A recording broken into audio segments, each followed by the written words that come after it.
Ethiopia next, where Prime Minister Abiy Ahmed has vowed to bring to justice those responsible for violence that left at least 67 people dead in the past week. Violence erupted in the capital, Addis Ababa, and the outlying Oromia region on Wednesday after a prominent activist accused security forces of trying to orchestrate an attack against him. Nicola Germain is in the studio from our Africa desk to explain a little bit more. Nicola, this all started last week when Jawar Mohammed, this activist and media mogul, he claimed he felt his own personal security was under threat, and the police are saying this is all not true. We have in no way threatened him. So who is this man, for those who aren't familiar with Jawar Mohammed, and why has he become a sort of lightning rod for protesters in Ethiopia against the Prime Minister? Well, he's a young man. He's only 33. He's from the Oromo people, like the Prime Minister Abiy Ahmed. And the Oromos, they are the biggest, largest ethnic group in Ethiopia, which, of course, is the second most populous country in Africa with more than 100 million inhabitants. So Jawar Mohammed, he left Ethiopia in 2003 to study abroad.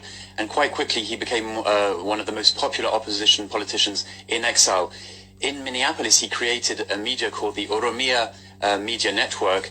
And with this media, he organized many of the protests, the large protests between 2015 and 2018, where many people were saying that the Oromo people were marginalized. And these protests, of course, they led to the resignation of Prime Minister Desalegn and the arrival in power of Abiy Ahmed. So you can really say that he helped Abiy Ahmed come to power. And when Abiy Ahmed came to power, he released many political prisoners. He allowed the return of opposition activists such as Jawar Mohammed, who made a triumphant return in the summer of 2018. What we can also say about Jawar Mohammed is that he's eloquent. He has nearly 2 million followers on Facebook.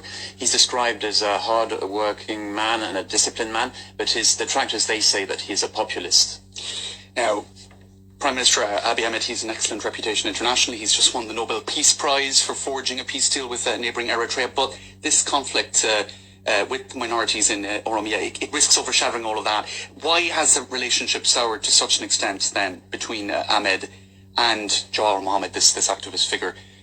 Indeed, initially they were friends. When he returned to Ethiopia, he became an advisor to Abiy Ahmed, but very quickly it was a love-hate relationship, and Abiy saw him as a potential rival.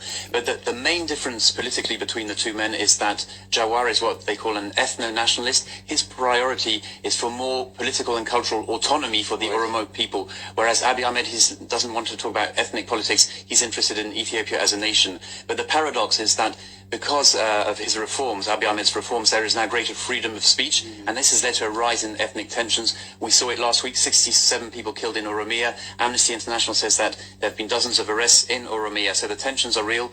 Abiy Ahmed, he's targeted Jawar Mohammed without mentioning his name. For example, recently he criticized media owners who don't have an Ethiopian passport. Jawar Mohammed was born in Ethiopia, but he's a US citizen. The big question now is what happens in the next year's election in 2020.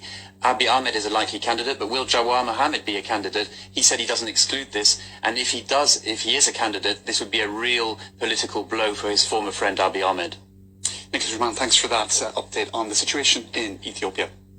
Ethiopia next, where Prime Minister Abiy Ahmed has vowed to bring to justice those responsible for violence that left at least 67 people dead in the past.